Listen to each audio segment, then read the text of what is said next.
सहना भवतु सहनौ भुनक्तु सह वीर्यं करवावहै तेजस्विनावधीतमस्तु मा विद्विषावहै ॐ शान्ति शान्ति शान्तिः नीलाम्बुजश्यामलकोमलाङ्गम् सीता समारोपितवामभागम् पाणौ महासायकचारुचापम् नमामि रामं रघुवंशनाथम् नमामि रामं रघुवंशनाथम् अतुलितबलधामं हेमशैलाभदेहं दनुजवनकृशानुं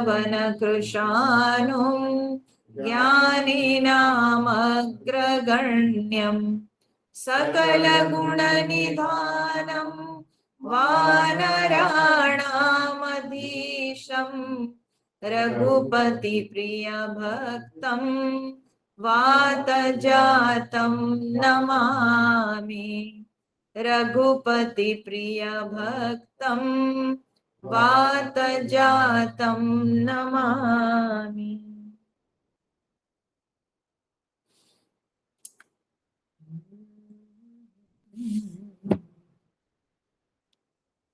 तो हम लोग रामायण में इस प्रसंग में चल रहे हैं अभी कि जहाँ पर विभीषण जी को चिंता हो रही है कि भगवान किस तरह से रावण जैसे प्रचंड शत्रु को जीतेंगे। ये बड़ा प्रश्न का विषय है। तो विभीषण जी के मन में जब ये शंका उत्पन्न होती है और वे भगवान से पूछते हैं, तब भगवान कहते हैं कि शत्रु को जीतने के लिए जो रथ की आवश्यकता है वो दूसरा रथ है।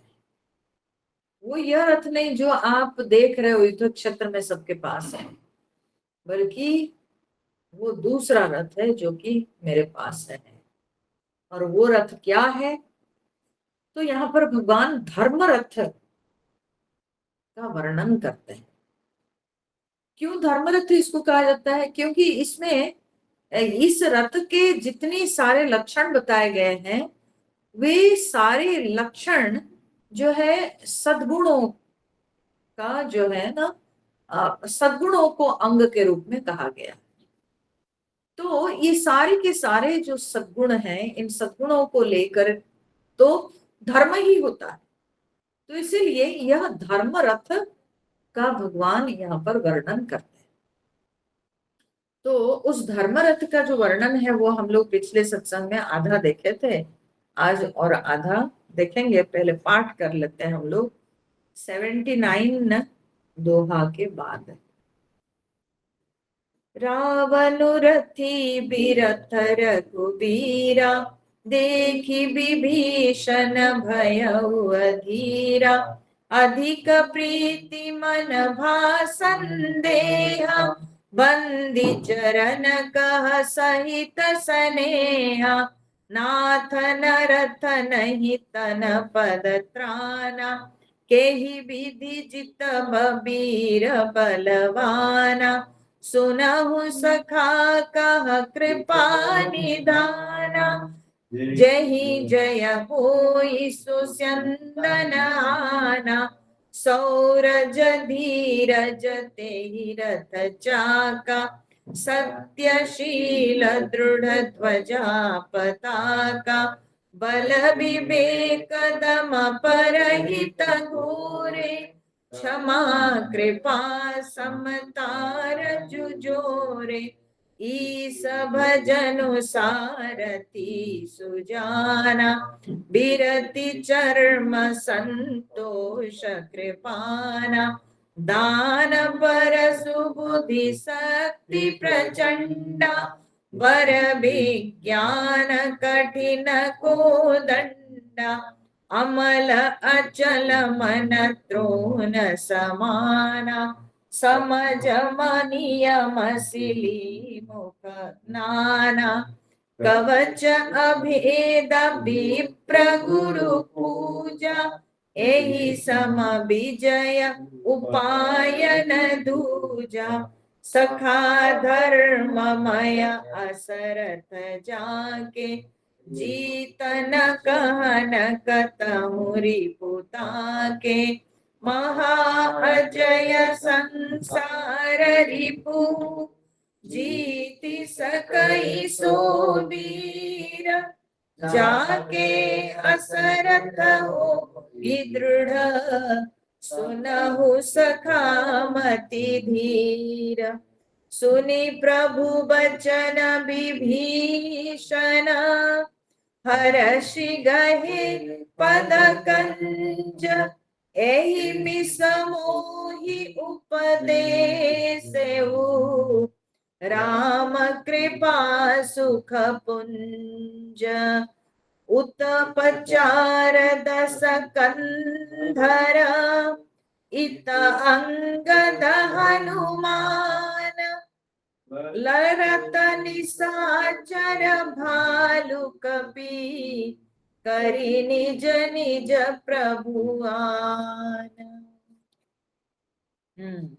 तो हम लोगों ने देखा अब तक कि भगवान समझा रहे हैं विभीषण जी को, कहते हैं सौरज धीरज तेहि रथ चाका, शौर्य और धैर्य ये उस रथ के दो पहिए हैं, सत्यशील दृढ़ ध्वजा पताका, सत्य और शीलता ये दोनों जो है उसकी ध्वजा और पताका है, बल विवेक दम परहित घोरे, और जो घोड़े उस रथ में लगे हुए हैं वो कौन कौन है ना, बल विवेक दम परहित, ठीक है ये है, फिर क्षमा कृपा समता रज जोरे, और जो रस्सी हाँ रथ के साथ जोड़ती है घोड़ों को, तो वो रस्सी क्या क्या है, तो क्षमा कृपा और समता रूपी रस्सी जो कि जोड़ती है इन घोड़ों को रथ के साथ, इन्हीं रस्सियों से जो है वो घोड़े बंधे हुए हैं, ठीक है हो गया।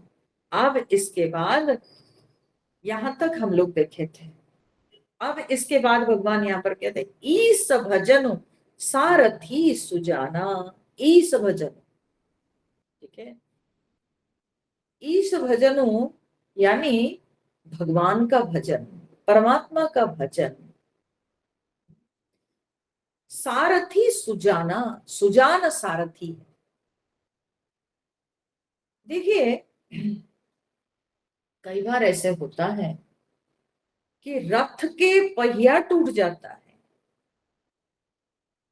रथ की ध्वजा गिर जाती है, वीर योद्धा जो होता है जो रथ पे बैठ के लड़ रहा है उसके अस्त्र शस्त्र सब नष्ट हो जाते हैं, लेकिन अगर बुद्धिमान सारथी हो तो वो रथी को बचा के ले आता है,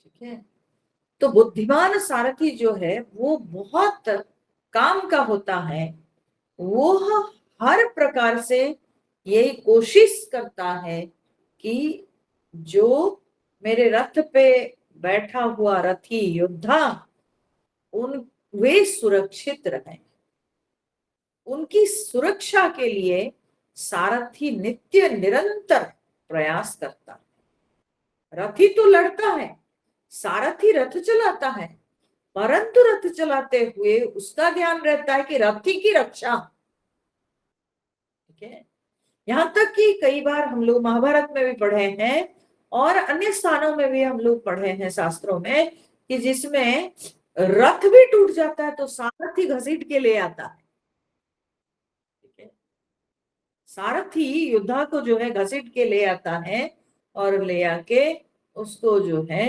उपचार करके फिर स्वस्थ करके फिर युद्ध में भेजता है। तो इसलिए सारथी बुद्धिमान बहुत आवश्यक है। तो यहाँ पर कहते हैं वो बुद्धिमान सारथी कौन है? बोले ईश भजन, ईश्वर का भजन। ठीक है, भगवान का भजन, भजन मैंने भक्ति। ठीक है, तो भगवान की जो भक्ति है, देखिए आपके सौरज धीरज तेहि रथ जा, शौर्य धीर ये रथ के चक्का है। ठीक है, पहिए हैं। हो सकता है कि आप शूरता में आप जो है शत्रु के सामने कम पड़ गए, आपका धैर्य टूटा। ठीक है, तो ये जितने सब पहले के दिए गए हैं, ये सब जब डगमगाने लगते हैं, तब कोई एक चीज जो हमारी रक्षा करती है, वो क्या है? सारथी के समान ईश्वर का भजन। भगवान के चरणों में प्रगाढ़ भक्ति अगर हो, समर्पण हो, तो उसी से ही रक्षा हो जाती है। ठीक है, हमारे रथ के चक्का टूट गया हो, हमारी ध्वजा टूट के गिर गई हो, हमारे सारे जो है हमारा घोड़ा नष्ट हो गया हो, घोड़े नष्ट हो जाए और रज्जू हाथ से निकल जाए, घोड़ों को पकड़ने वाले, घोड़ों को कंट्रोल करने वाली जो रस्सी है, वो रस्सी भले छूट जाए, टूट जाए, परंतु अगर ईश्वर भजन हो, ठीक है, तो फिर योद्धा की रक्षा हो जाती है। तो इसलिए परमेश्वर भक्ति ये संसार के कोई भी युद्ध से लड़ने की क्षमता प्रदान करती है, कोई भी जीवन के युद्ध में ये जो है सहायक होता है। और ये जो ईश्वर प्रणिधान, ये जो भगवान के प्रति समर्पण, ठीक है, तो ये बुद्धिमान सारथी के समान है। ठीक है, ये बुद्धिमान सारथी के समान है। व्यक्ति के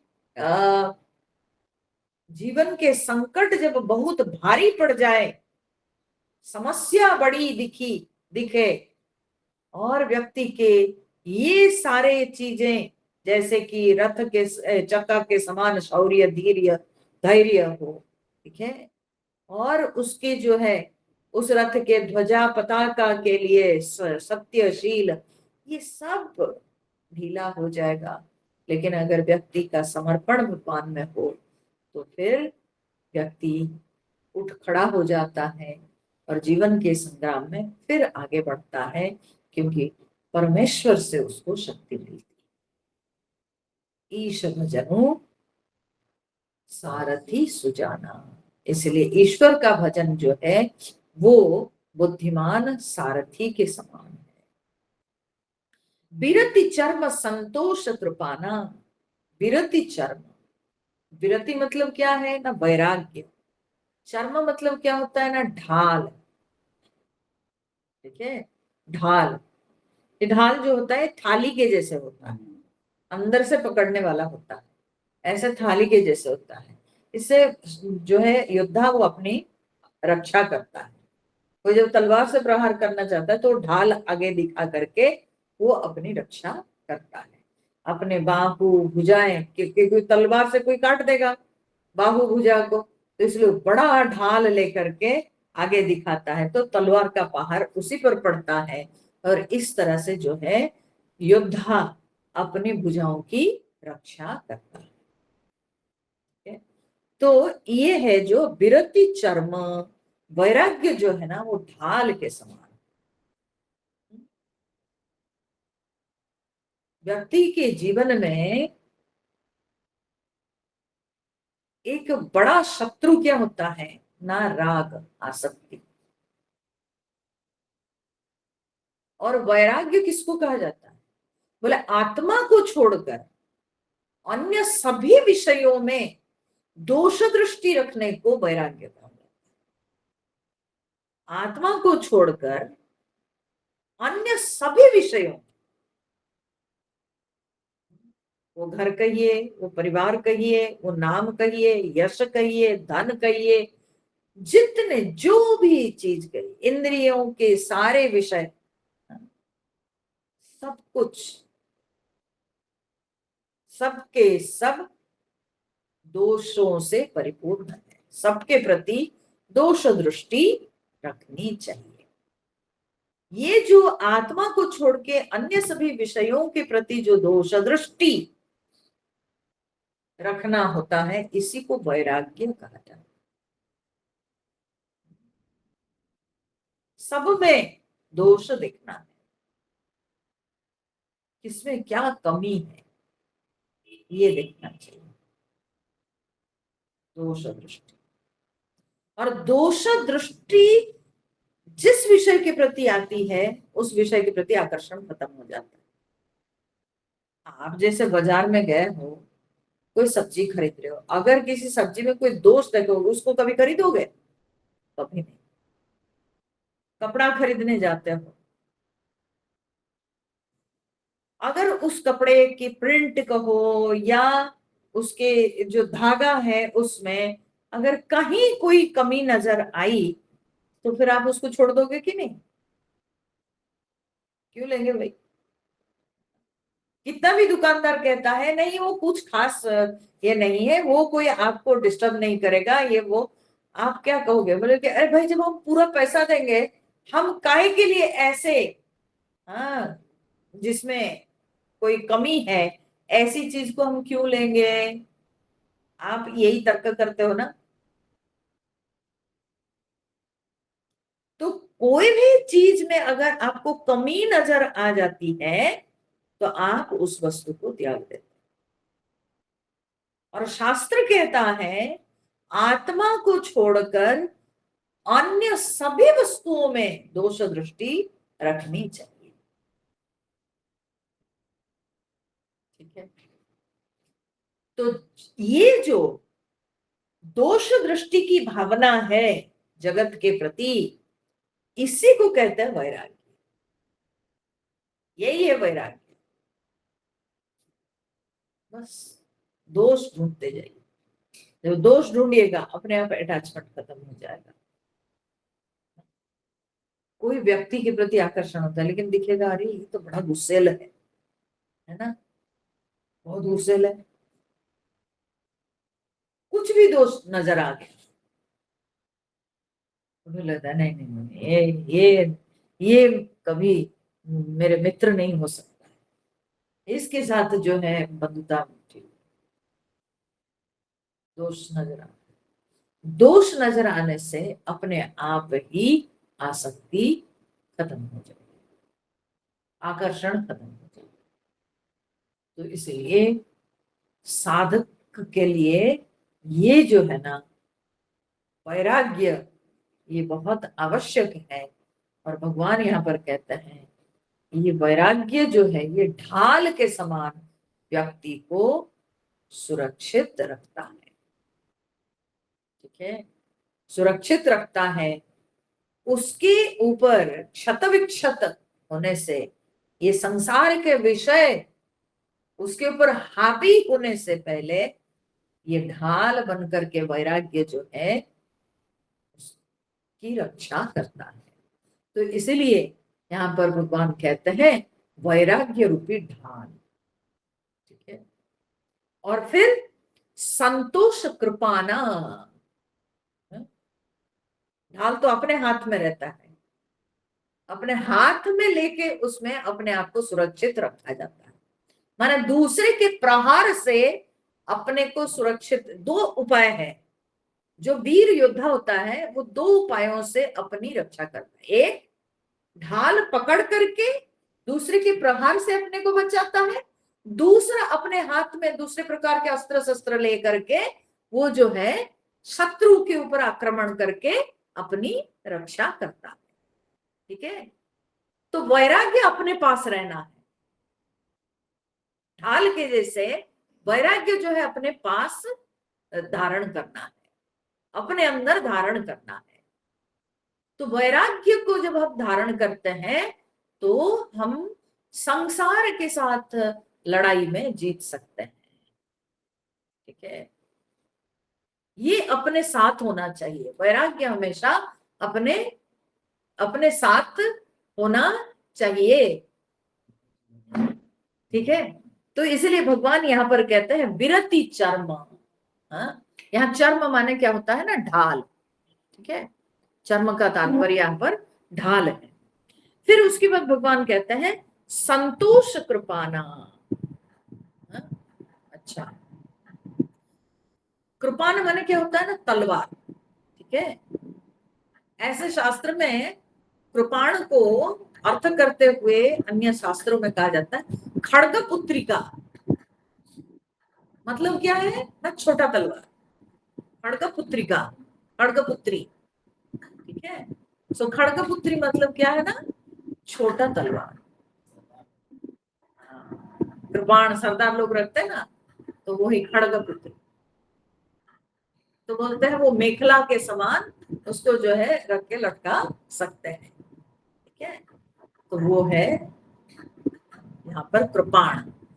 तो भगवान कहते हैं संतोष कृपाण, कृपाण। ठीक है, संतोष रूपी कृपाण। तो तलवार भी जो है अपने पास ही रहता है ना, तो संतोष भी अपने अंदर हमको धारण करना है। संतोष किसको कहते हैं, बोलिए।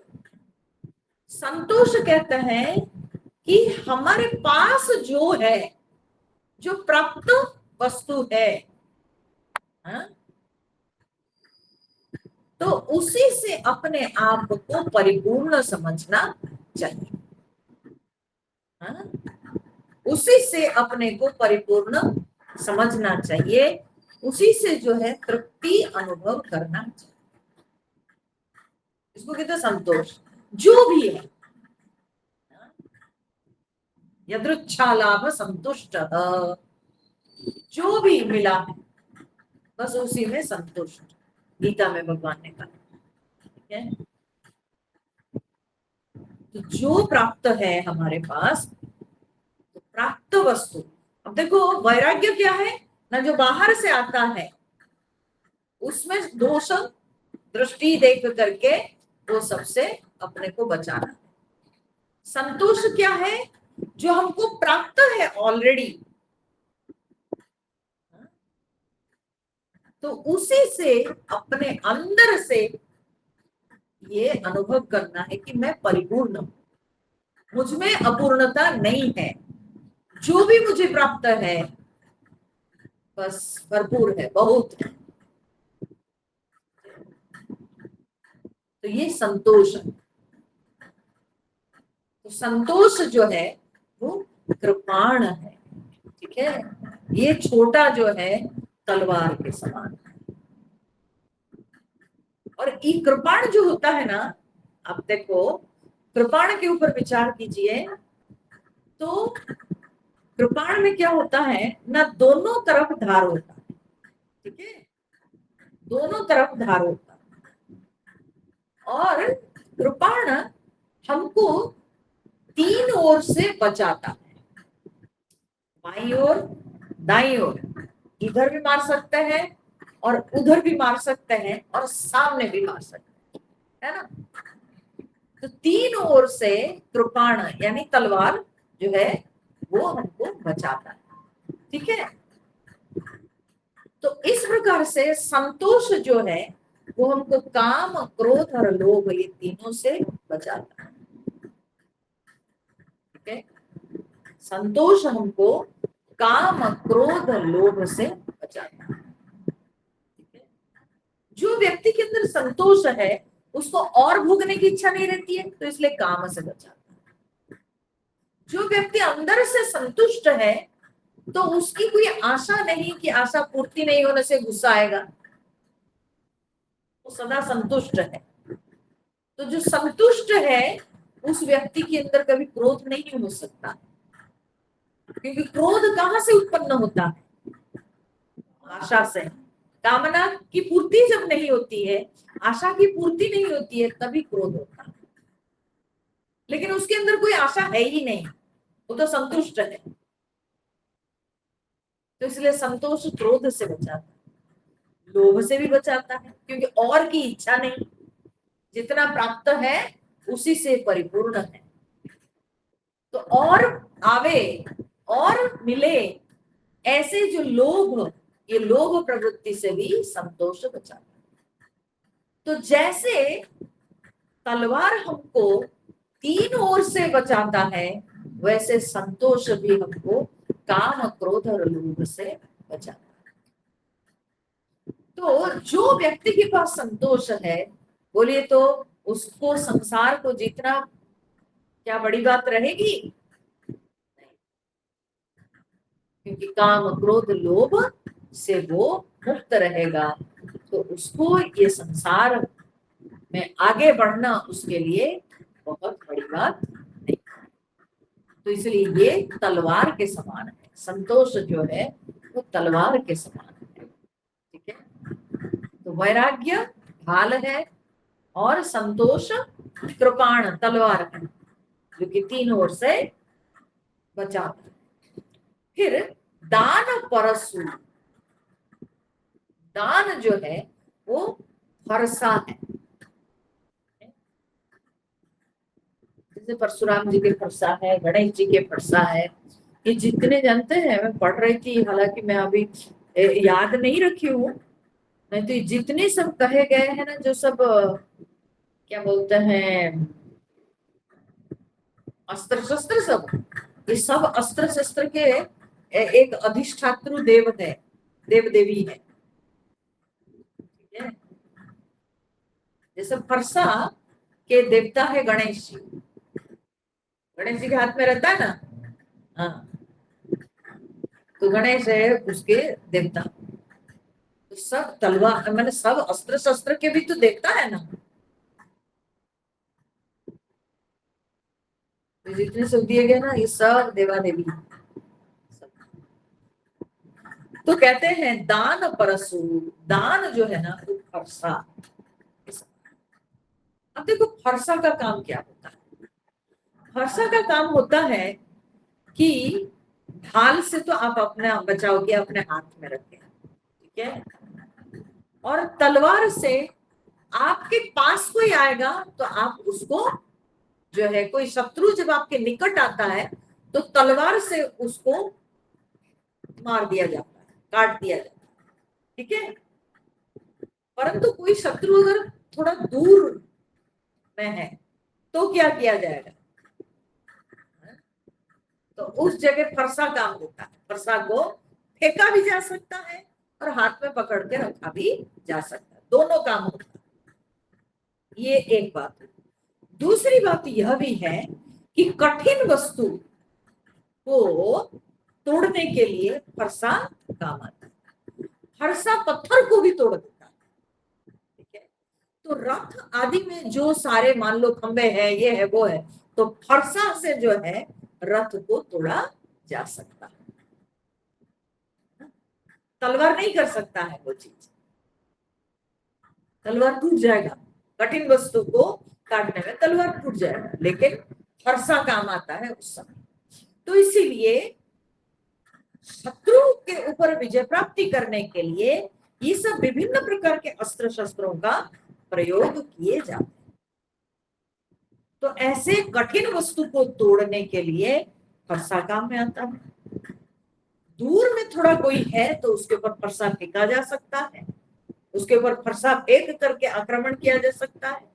तो इसीलिए फरसा हाथ में रखते थे योद्धा लोग जब लड़ने जाते थे, या अपने पास फरसा रखते थे। ठीक है, तो दान जो है वो फरसा के समान है। जैसे कोई दूर में हो तो उसको जो है संभालने के लिए फरसा काम आता है। ठीक है ना, तो दान के द्वारा बोलते हैं जो आपसे दूर है उसको भी आप अपना सकते हैं, उसको भी आप अपने नियंत्रण में, कहने का तात्पर्य है नियंत्रण में ला सकते हैं देकर। ठीक है, कुछ देकर।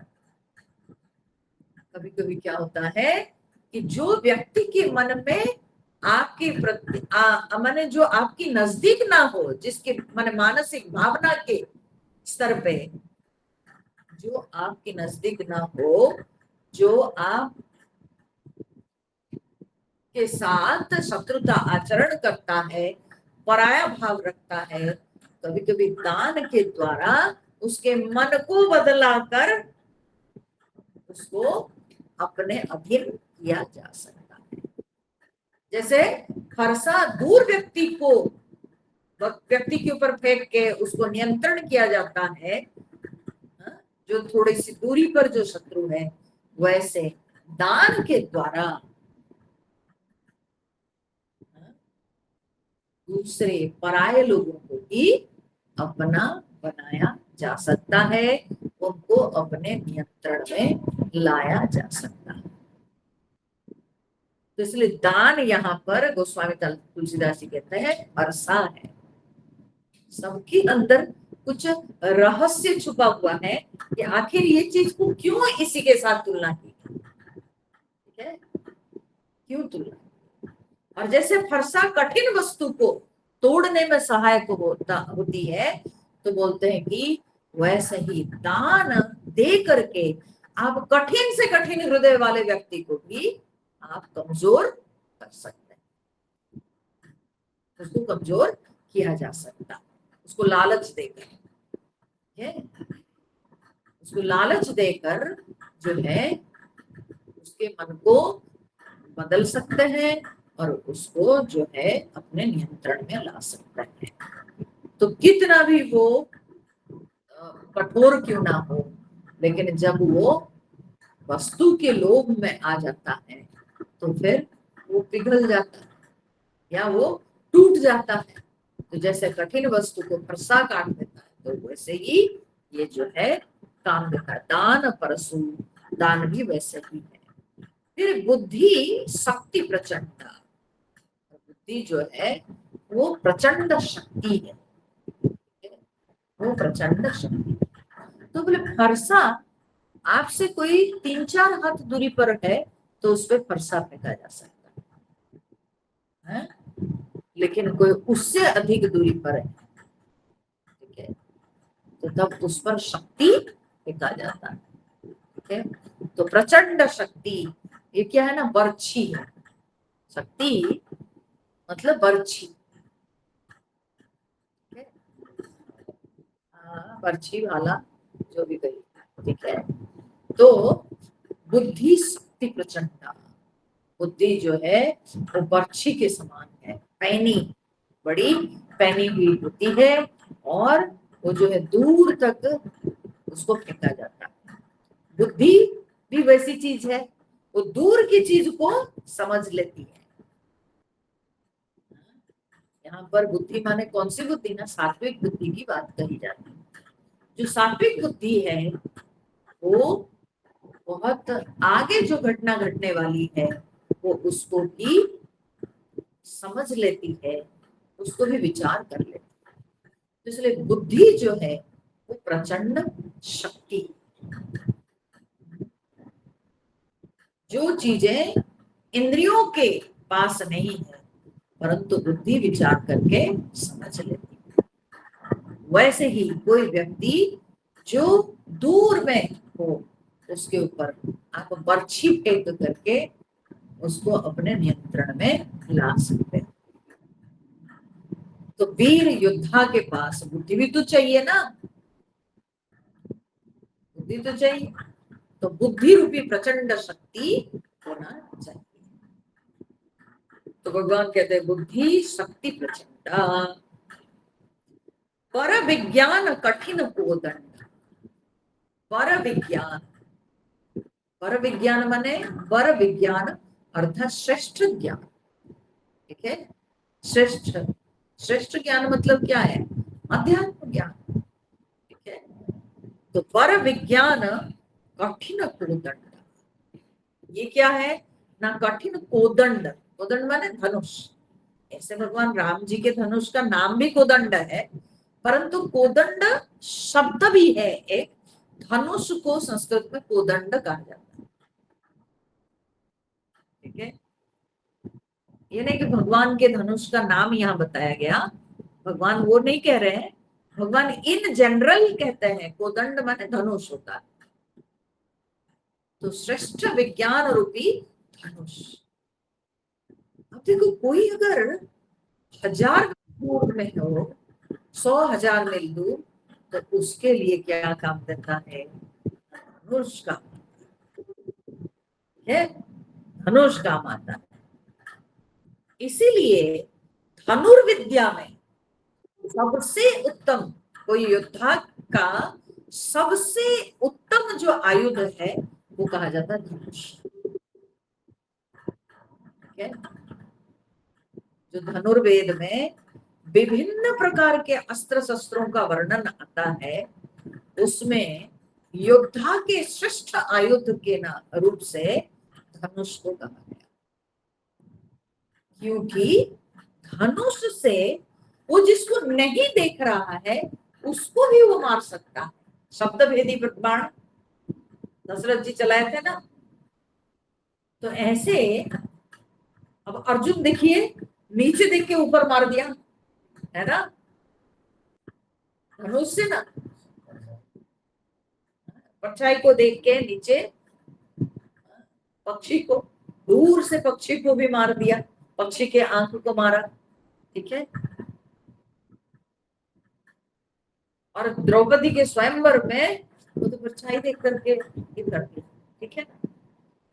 तो ये जो धनुष है, ये धनुष को एक तो सैकड़ों हजारों मील तक बाण इसमें चलाया जा सकता है, और जो दिखता भी नहीं, जो शत्रु, शब्द मात्र से समझकर उसके ऊपर बाण चलाया जा सकता है।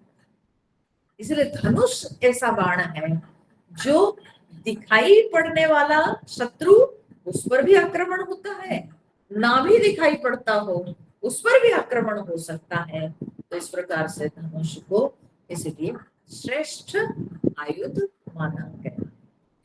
ठीक है?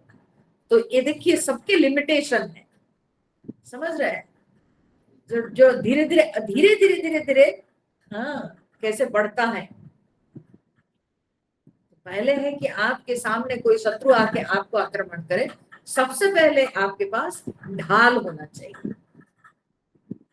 ठीक है? उसके बाद शत्रु निकट है तो आपके हाथ में तलवार होना चाहिए, उसको मारने के लिए या उसको नियंत्रण में लाने के लिए, कृपाण। ठीक है? और उसके बाद कहते हैं थोड़ा और, अगर जिसके मन में आपसे बिल्कुल दूरी हो, आप उसको अपने नियंत्रण में कर सकते हैं दान रूपी फरसा के द्वारा। फरसा फेंका जाता है, ऐसे दान आप दे करके जो है उसको, उसके मन को बदल सकते हैं, शत्रु के मन को बदल सकते हैं।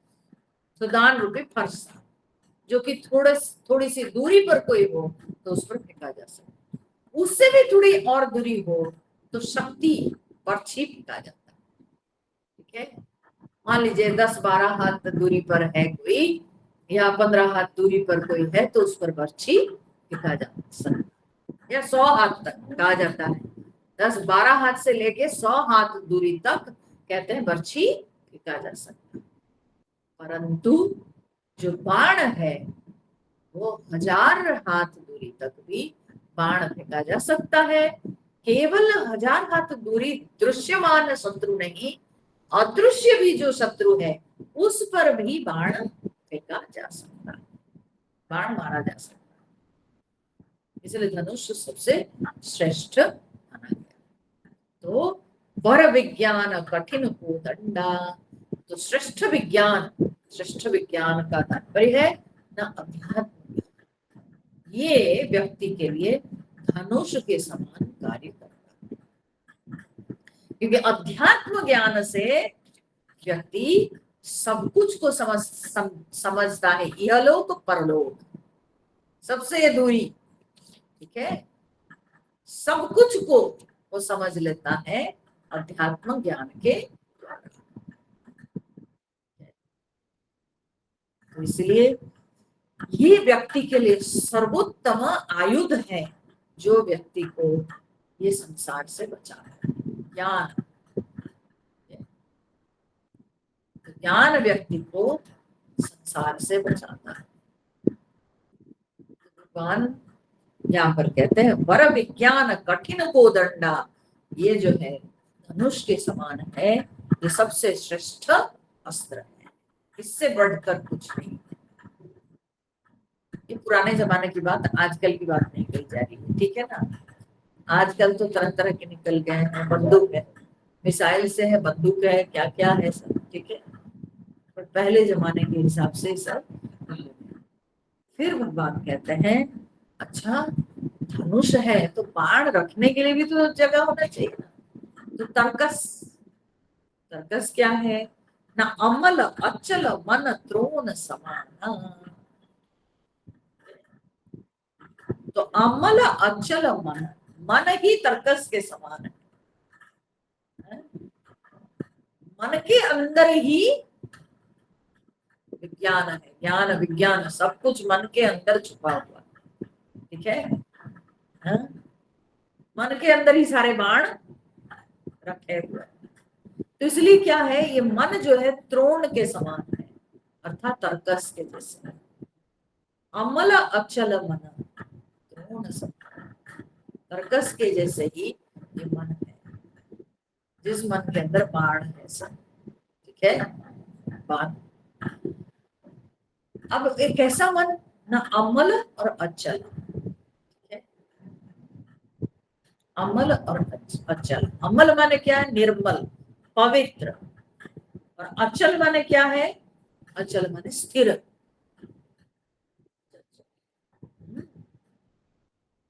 तो चंचलता शून्य, स्थिर, तो पवित्र और स्थिर मन, वो है तर्कस। अब ये जो है ना, ये तर्कस जो है, ये जैसे, अब तर्कस का विशेषता आगे वाला लाइन को पढ़ने के बाद ही हम कर पाएंगे और थोड़ा सा अच्छा मैच करेगा। तो सम जम नियम सिली मुख नाना, सम जम नियम, ऐसे बहुत लोग इसको अलग करके मानते हैं, शम यम नियम, ये सिली मुख माने बाण है, धनुष के बाण सब जो होते हैं। मन है त्रोण माने तर्कस, ठीक है। और श्रेष्ठ विज्ञान जो है वो धनुष है, और बाण सब क्या है ना, शम यम नियम, ये ऐसा बहुत लोग कहते हैं। लेकिन इसको बहुत विद्वानों ने कहा ये सम जम ऐसा नहीं, ये संयम, संयम नियम, ठीक है। जो संयम नियम है तो बोलते हैं वो। और ये संयम नियम क्या है, संयम किसको कहते हैं, पतंजलि जी योग सूत्र में कहते हैं धारणा ध्यान समाधि, इसको जो है संयम कहा जाता है, ये तीन को संयम कहते हैं, ठीक है। और ये समाधि तक जब व्यक्ति पहुंचता है, विभूति पाद में पतंजलि जी वर्णन करते हैं समाधि तक जो है 30 विभूतियां होती है, ठीक है। अलग अलग प्रकार की विभूतियां उसमें होती है। तो वो जो 30 विभूतियां वर्णन करते हैं संयम के, ये जो समाधि, इसमें जो 30 विभूतियां, तो कहते हैं इन्होंने क्या कहा ना, तर्कस, ठीक है, मन है तर्कस। और उसके बाद उन्होंने कहा ये संयम नियम जो है ये बाण है। तो तर्कस के अंदर कितने बाण रहते थे ना, 30 ही बाण रहते थे, ठीक है। तर्कस के अंदर जो क्या बोलते हैं, धनुर्वेद में वर्णन आता है, सब जगह अन्य शास्त्रों में भी, ये बहुत सारे शास्त्रों में वर्णन आता है कि एक तर्कस के अंदर 30 बाण रहता है, ठीक है, 30 बाण। तो वो 30 बाण ये संयम के नियम रूपी बाण है। तो संयम क्या है ना, धारणा ध्यान समाधि, हाँ, ये तीनों को लेके कहा जाता है संयम, ठीक है। और ये जो समाधि तक 30 विभूतियां, 30 विभूतियां जो है वो व्यक्ति को समाधि तक प्राप्त होती है,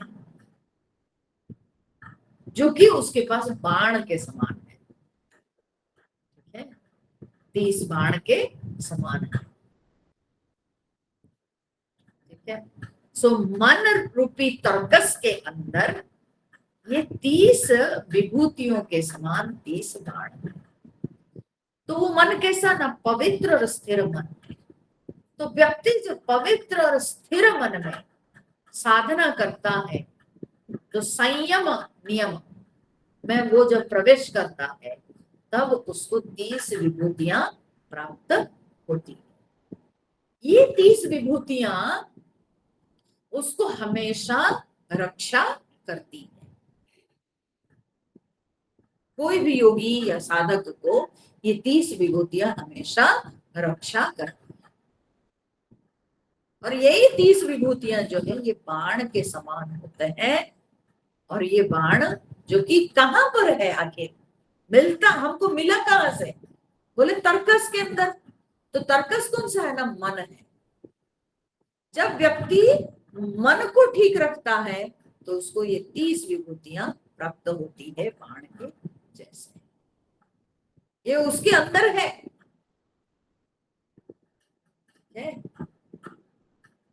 तर्कस के अंदर बाण के जैसे मन के अंदर ये 30 विभूतियां सब छुपी हुई है।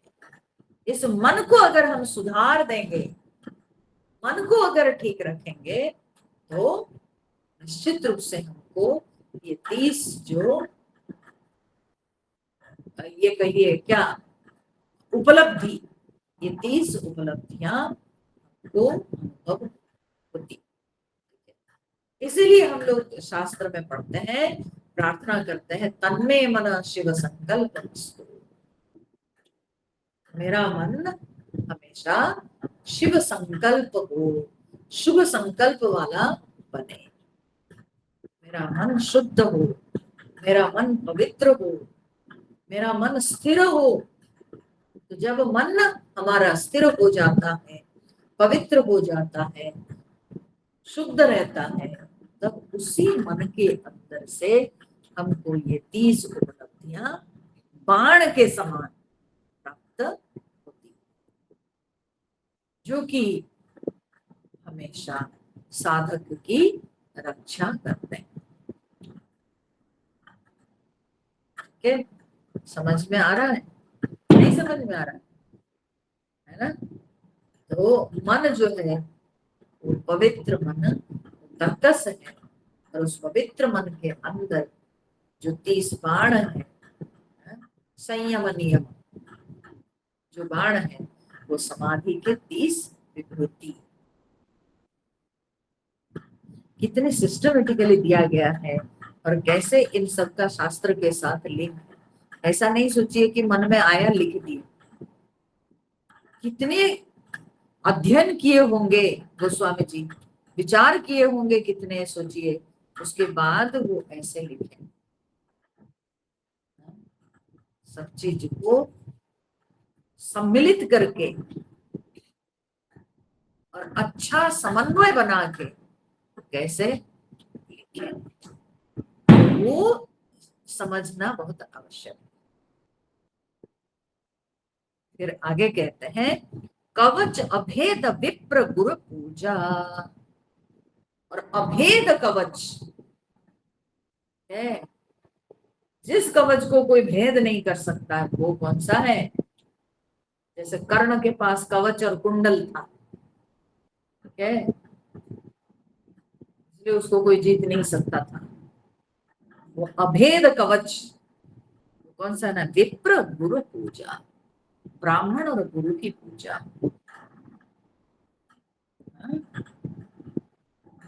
आपके पास जब ये सब फेल हो जाएंगे, तब गुरु की कृपा, गुरु का आशीर्वाद तब काम आता है। ठीक है, महापंक से गुरु ही रक्षा करते हैं।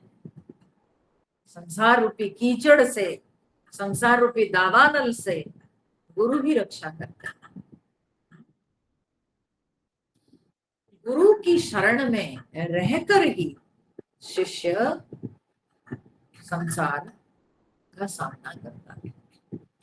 इसलिए गुरु पूजा जो है ये अभेद कवच के समान है, और जिसके ऊपर गुरु कृपा है उसका कोई कुछ नहीं बिगाड़ सकता,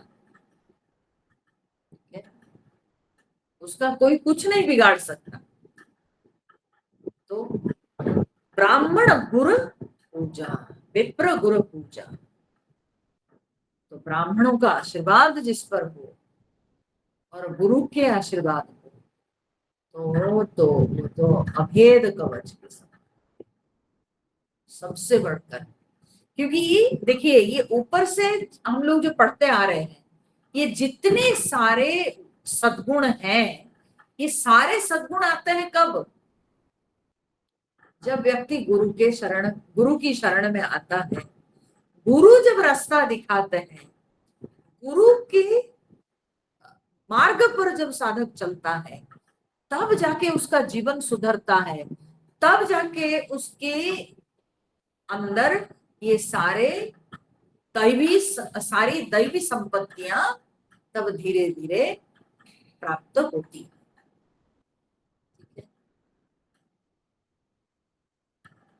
तो इसलिए गुरु सबसे बढ़कर है, जिसके ऊपर गुरु कृपा हो गई उसको कोई कुछ नहीं बिगाड़ सकता।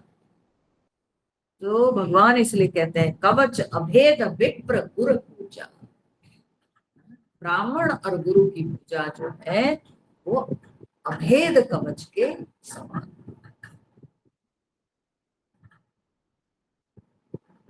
वो पूरी तरह से अपने साथ पूरा लगा हुआ है। तो इसलिए गुरु के आशीर्वाद मिल गया तो सदा अपने साथ ही रहता है, फिर वो छूटता नहीं। क्या बढ़िया। हाँ गुरु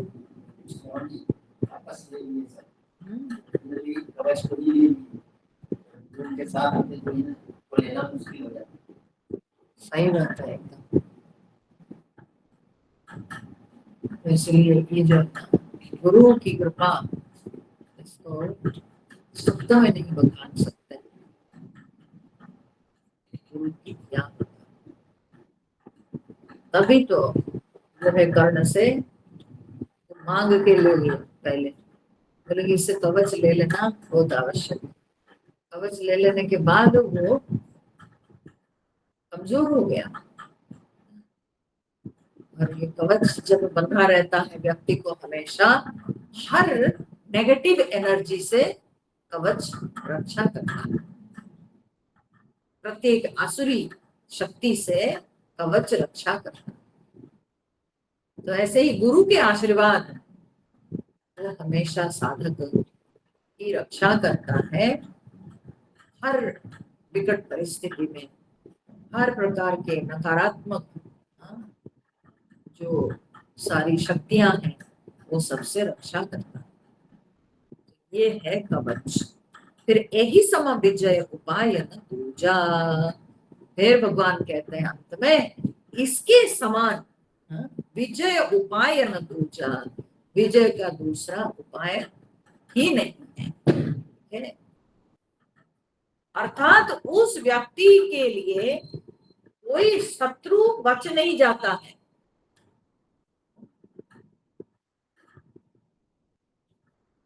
वो सब पर जीत हासिल कर लेता है जिसके पास ऐसा धर्मरथ हो,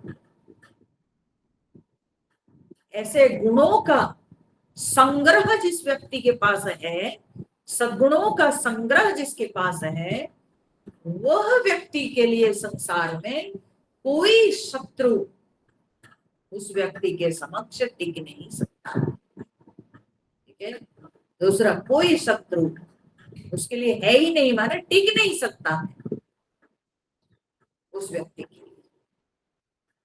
सबको जीत कर लांघ कर आगे बढ़ जाता। तो भगवान कहते हैं सखा धर्ममय असरथ जाके जीत न कहन कतहु रिपुता के। ठीक है, हे सखा ऐसे धर्ममय रति जिसके पास है उसके लिए तो कोई बड़ी बात है ही नहीं, वो तो सबको जीत लेता है। ऐसे धर्ममय रति भगवान ने सद्गुणों का संग्रह जिसके पास हो उस व्यक्ति के लिए संसार में कोई शत्रु बड़ा नहीं है। तो महा अजय संसार रिपु जीति सकई सो वीर जाके असरथ होई दृढ़ सुनऊ सखा मति धीर। भगवान कहते हैं हे मति धीर सखा, स्थिर बुद्धि वाले मित्र विभीषण, महा अजय संसार रिपु, ये संसार रूपी शत्रु जो कि महा अजय है, अजय मतलब जिसको जीतना बहुत कठिन है, ऐसे संसार रूपी शत्रु को जीत सकई सो वीर, वो वीर ऐसे संसार रूपी शत्रु को जीत सकता है। जाके असरथ होई दृढ़, जिसके पास ऐसे दृढ़ रथ हो, ठीक है। दृढ़ रथ क्यों भगवान ने कहा, माने ये सारे गुणों में जो व्यक्ति दृढ़ है, ऐसा नहीं कि आज मन हुआ थोड़ा दान कर दिए और फिर कल नहीं नहीं नहीं क्यों देना, ठीक है। आज हम अपने मन को नियंत्रण में लाने का अभ्यास करेंगे और फिर 2 दिन के बाद छोड़ देंगे, ऐसा नहीं। जो धारण करने में दृढ़ है, इन दैवी संपत्तियों को अपनाने में जो दृढ़ है, ऐसे जिसके पास दृढ़ रथ है तो वो व्यक्ति संसार रूपी शत्रु को जीत लेता है। अब जो संसार रूपी शत्रु को जीत लेता है उसके लिए ये क्या है, रावण कौन सी है ना, कौन सी बड़ी बात है उसके लिए। भगवान यही सूचित करना चाहते हैं, वो तो संसार को जीत लेता है, उसके लिए रावण किस खेत की मिली। सुनि प्रभु वचन विभीषण हर्ष गहे पद कंज, यही मिस मोहि उपदेसे को राम कृपा सुपद। बोले सुनि प्रभु वचन विभीषण, तो विभीषण जी भगवान के ऐसे सुंदर वचन सुन करके हर्ष गहे पद कंज, बहुत खुश हो गए। अब उनके मन में जो शंका उठी थी, द्वंद्व उत्पन्न हुआ था, वो अब दूर हो गया और बड़े प्रसन्न होकर के भगवान के चरण तो पकड़ लिए और यही मिस मोहि उपदेश, तो कहते हैं हे प्रभु इस बहाने कम से कम आपका उपदेश तो मुझे मिल गया ना। ये जो मेरी शंका उत्पन्न हुई, इस बहाने मुझे आपके मुखार बिंद से इतना सुंदर उपदेश मिल गया, इससे बड़ी उपलब्धि और क्या हो सकती। अपने प्रभु के मुख निसृत वाणी, अपने प्रभु के उपदेश विभीषण जी प्राप्त किए, इसलिए विभीषण जी को जो भगवान के ऊपर शंका उठी थी उसको लेकर के अभी उनके मन में कहीं कोई दुख नहीं उत्पन्न होता है कि मैंने प्रभु के बल के ऊपर डाउट किया, वो नहीं, बल्कि वे प्रसन्न हो जा रहे हैं कि प्रभु इस बहाने मुझे कम से कम आपका उपदेश प्राप्त हो। हाँ, आपके बल के ऊपर डाउट करना ये तो एक हमारी ओर से एक बहुत बड़ी त्रुटि है, ठीक है, परंतु हमारे विचार में वो एक बहुत बड़ी त्रुटि है।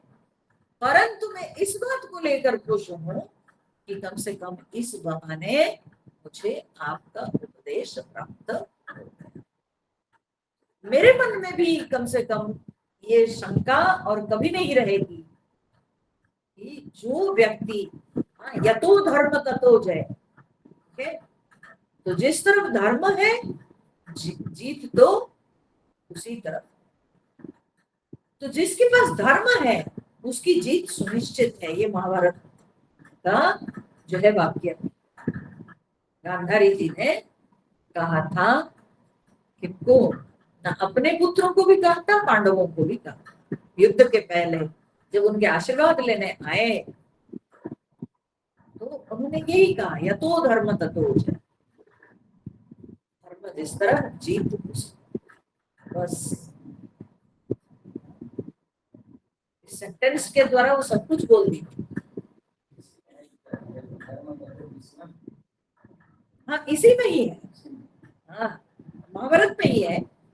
या तो धर्म ततो कृष्ण, और जिधर धर्म है उधर ही कृष्ण। ठीक है, इसलिए धर्म जिधर है उधर जीव। तो भगवान क्या कहते हैं कि धर्मरथ, जिसके पास धर्मरथ है, ऐसा धर्मरथ है, वो संसार रूपी शत्रु को जीत सकता है। और ये बात को अभी उपदेश के रूप में प्राप्त करके विभीषण जी बड़े प्रसन्न हो गए। प्रभु इतना सुंदर उपदेश मिला कि जीत के लिए व्यक्ति को ये बाहर के रथ की जरूरत है नहीं। तो राम कृपा सुख पुंज है, ये राम जी के जो है कृपा के कारण है, कृपा और सुख के समूह है प्रभु राम जी। ये इस बहाने मुझे आपका उपदेश प्राप्त हो गया। उत्पचार दस कंधर इत अंगद हनुमान लरत निशाचर भालु कपि कर निज निज प्रभु। अब गोस्वामी तुलसीदास जी युद्ध के पिक्चर को फिर दिखाने लगे। तो विभीषण और राम जी के बीच में जो बातचीत हो रही है, अब उस बातचीत से हट करके अब दिखा रहे हैं कि युद्ध के मैदान में क्या हो रहा है। बोले कि उत्पचार दस कंधर, उस तरफ जो दसकंधर रावण ललकार रहा है वो तो आ गया है ना। उसी समय ही उसको देख करके विभीषण के मन में शंका उठी, तो इसलिए उधर रावण जो है ललकार रहा। और इत अंगद हनुमान, और इधर से अंगद और हनुमान भी ललकार रहे। ये भी कोई कम थोड़ी है, ये भी ललकार रहे। तो लरत निशाचर भालू कपि, तो निशाचर राक्षस और भालू कपि, भालू बंदर सब के सब अब लड़ रहे हैं। करी निज निज प्रभु आन, सब अपने अपने प्रभु अपने अपने स्वामी की आन, यहाँ पर मतलब होता है दुहाई। ठीक है, अपने अपने प्रभु की बड़ाई। ठीक है, नाम का बार बार जो है प्रचार करते हुए लड़ रहे हैं। आन बान शान कहते हैं ना, तो ये आन है। तो अपने अपने प्रभु की दुहाई देकर बड़ाई करके लड़ रहे हैं। ठीक है, तो लड़ रहे हैं तो लड़ने दीजिए। हम जो है आज सत्संग यहीं तक रखेंगे। थोड़ा पहले हम खत्म कर रहे हैं इसलिए कि मेरे को आज सिर दर्द हो रहा है। ठीक है, ये सीजन चेंज हो रहा है ना, थोड़ा ठंड का असर थोड़ा बहुत वैसे। तो आज हम लोग यहीं तक सत्संग रखेंगे, फिर अगले सत्संग में देखेंगे।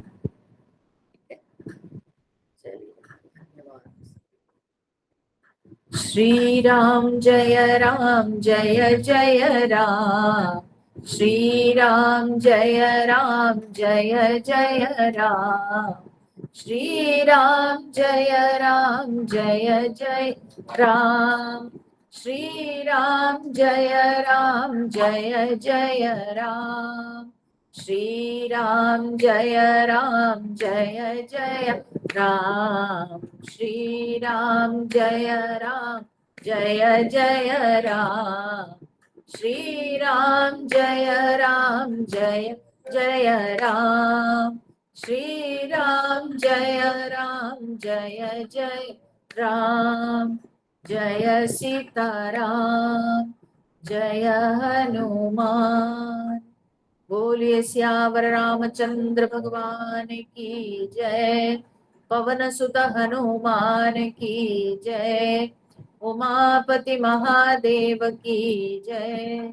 बोलो भाई सब संतन की जय। ओम पूर्णमद पूर्णमिदं पूर्णात् पूर्णमुदच्यते पूर्णस्य पूर्णमादाय पूर्णमेवावशिष्य। ओम शांति शांति शांति।